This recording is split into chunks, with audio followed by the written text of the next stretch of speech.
بنو نذیر مدینہ منورہ سے نکلنے کو تو نکل گئے، مگر خیبر پہنچ کر انہوں نے اپنی سازشوں کا جال سارے ملک عرب میں پھیلا دیا۔ ان کے رئیسوں نے مکے جا کر قریش کو آمادہ کیا۔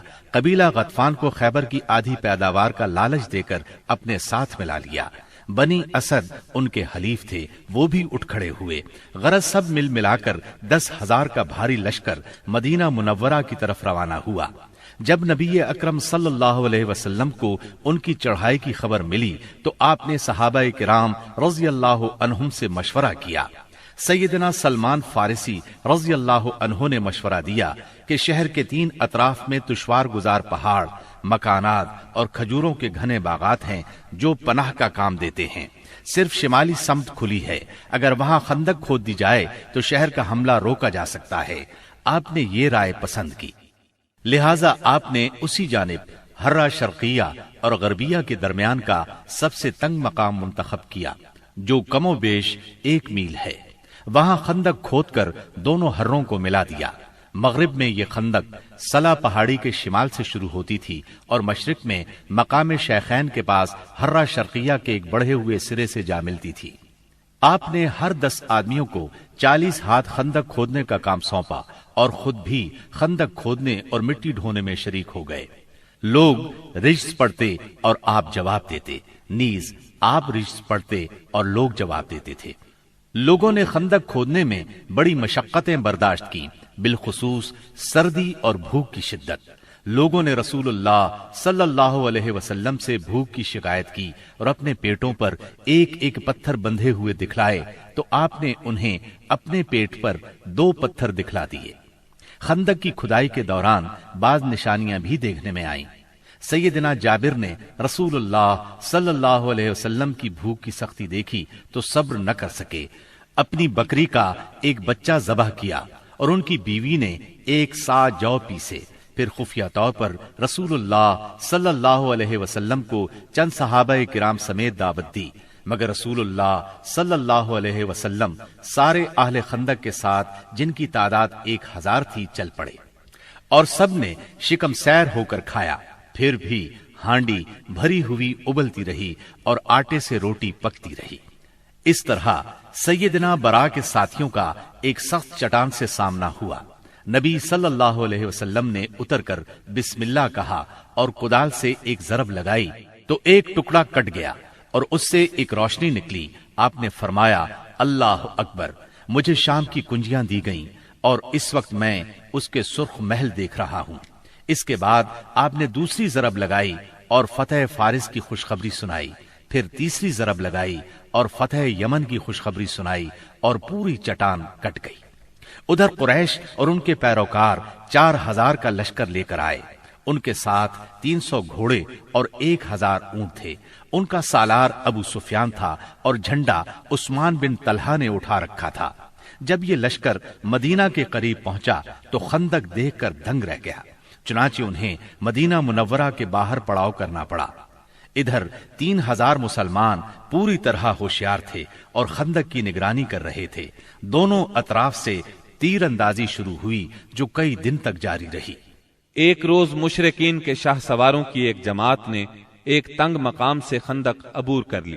ان لوگوں میں عمر بن عبد ود، اکرمہ بن ابی جہل اور زرار بن خطاب وغیرہ شامل تھے۔ ان کے گھوڑے اندر داخل ہو کر چکر کاٹنے لگے۔ ایسے میں سیدنا علی رضی اللہ عنہ چند مسلمانوں کے ساتھ نکلے اور جس مقام سے انہوں نے خندق عبور کی تھی اس پر قبضہ کر لیا۔ اس طرح انہوں نے ان لوگوں کا واپسی کا راستہ بند کر دیا۔ اس پر عمر بن عبد ود نے انہیں مقابلے کے لیے للکارا۔ وہ بہت بہادر اور ظالم تھا۔ سیدنا علی رضی اللہ عنہ نے کوئی بات کہہ کر اسے بھڑکا دیا۔ وہ گھوڑے سے اتر آیا۔ اب دونوں نے ایک دوسرے پر بڑھ چڑھ کر وار کیے۔ آخر سیدنا علی نے اسے ایک کاری ضرب لگائی، وہ وہیں ڈھیر ہو گیا۔ باقی مشرک بھاگ نکلنے میں کامیاب ہو گئے۔ بھاگتے وقت ان کی بدحواسی کا عالم یہ تھا کہ اکرمہ اپنا نیزہ چھوڑ گیا۔ نوفل بن عبداللہ خندق میں جا گرا، جسے مسلمانوں نے قتل کر دیا۔ اب مشرکین نے تیر اندازی شروع کر دی۔ تیروں کے ساتھ وہ پتھر بھی برسا رہے تھے۔ مسلمان عورتیں ایک قلعے میں محفوظ تھیں۔ وہ قلعہ بنو قریظہ کے پاس تھا۔ بنو قریظہ نے جب یہ دیکھا کہ مسلمان حملے کی زد میں ہیں، ادھر میدان خالی ہے، تو قلعے پر قبضے کے برے ارادے سے قلعے کی طرف بڑھے۔ ایک یہودی تو پھاٹک کے پاس پہنچ گیا، عورتوں نے بھی انہیں دیکھ لیا اور ان کے ارادے کو بھانپ لیا۔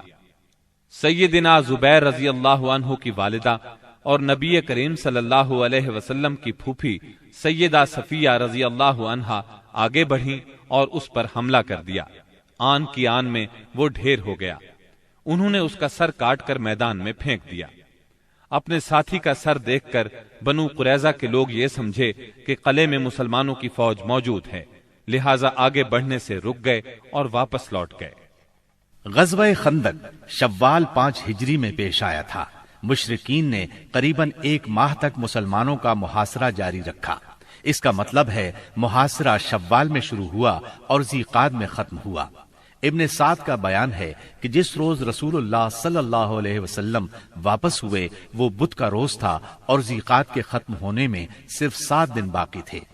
اس جنگ میں دونوں طرف کے صرف چند افراد مارے گئے، یعنی 10 مشرک اور 6 مسلمان۔ ایک تیر سعد بن معاذ رضی اللہ عنہ کو لگا، جس سے ان کے بازو کی بڑی رگ کٹ گئی۔ انہوں نے اللہ سے دعا کی کہ اگر قریش کی جنگ ابھی کچھ باقی ہے تو اس کے لیے انہیں زندہ رکھے، ورنہ اسی زخم کو ان کی موت کا سبب بنا دے۔ البتہ انہوں نے اپنی دعا میں یہ بھی کہا، یا اللہ مجھے موت نہ دے یہاں تک کہ بنو قریظہ سے میری آنکھیں ٹھنڈی ہو جائیں۔ خندق کی لڑائی دراصل جان اور مال کے نقصان کی جنگ نہیں تھی، بلکہ یہ جنگ اعصاب کی جنگ تھی۔ اس میں کوئی خون ریز معرکہ پیش نہیں آیا، لیکن پھر بھی یہ اسلامی تاریخ کی ایک فیصلہ کن جنگ تھی۔ اس جنگ کے نتیجے میں مشرکین کے حوصلے پست ہو گئے اور ان پر یہ بات واضح ہو گئی کہ وہ مسلمانوں کی اس چھوٹی سی جماعت کو جو مدینہ منورہ میں نشوونما پا رہی تھی ختم نہیں کر سکتے۔ وہ کیا، عرب کی کوئی طاقت بھی انہیں ختم نہیں کر سکتی۔ اس خیال کی وجہ یہ تھی کہ غزوہ خندق میں مشرکین بڑی طاقت، ساز و سامان اور بھاری تعداد کے ساتھ آئے تھے۔ اس وقت اس سے بڑی طاقت فراہم کرنا عربوں کے بس کی بات نہیں تھی۔ اس لیے رسول اللہ صلی اللہ علیہ وسلم نے احزاب سے واپسی کے بعد فرمایا، الآن نغزوهم ولا يغزونا نحن نسیر الیہم۔ اب ہم ان پر چڑھائی کریں گے، وہ ہم پر چڑھائی نہیں کریں گے۔ اب ہمارا لشکر ان کی طرف جائے گا۔ نبی اکرم صلی اللہ علیہ وسلم غزوہ خندق سے واپس آنے کے بعد ابھی ہتھیار اور کپڑے اتار کر ام سلمہ رضی اللہ عنہا کے گھر میں غسل کر کے فارغ ہی ہوئے تھے کہ جبرائیل علیہ السلام تشریف لے آئے اور بنو قریظہ کی طرف نکلنے کا حکم دیتے ہوئے فرمایا، میں آگے آگے جا رہا ہوں، ان قلعوں میں زلزلہ برپا کروں گا اور ان کے دلوں میں روب ڈالوں گا۔ یہ کہہ کر وہ فرشتوں کے ساتھ روانہ ہو گئے۔ ادھر رسول اللہ صلی اللہ علیہ وسلم نے لوگوں میں منادی کرائی کہ جو شخص سن رہا ہے اور اطاعت پر قائم ہے وہ عصر کی نماز بنو قریظہ میں پڑھے۔ اس کے بعد آپ نے مدینہ منورہ کا انتظام ابن ام مکتوم رضی اللہ عنہ کو سونپا اور سیدنا علی رضی اللہ عنہ کو جنگ کا علم دے کر ہراول دستے کے طور پر ایک جماعت کے ساتھ آگے روانہ فرمایا۔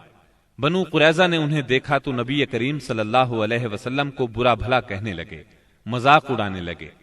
ادھر اعلان سن کر مسلمان بھی جھٹ پٹ تیار ہوئے اور نکل پڑے۔ بعض لوگ ابھی راستے میں تھے کہ عصر کا وقت ہو گیا، چنانچہ کچھ لوگوں نے وہیں نماز پڑھ لی اور کچھ نے بنو قریظہ پہنچ کر نماز پڑھی۔ رسول اللہ صلی اللہ علیہ وسلم بھی مہاجرین اور انصار کے ساتھ نکلے۔ آپ نے بنو قریظہ کے دیار میں پہنچ کر انا نامی کنویں پر پڑاؤ ڈالا۔ اللہ تعالیٰ نے بنو قریظہ کے دلوں پر ایسا روب طاری کیا کہ وہ اپنے قلعوں اور گڑھیوں سے نکل ہی نہ سکے۔ انہیں لڑائی کی جرت نہ ہوئی۔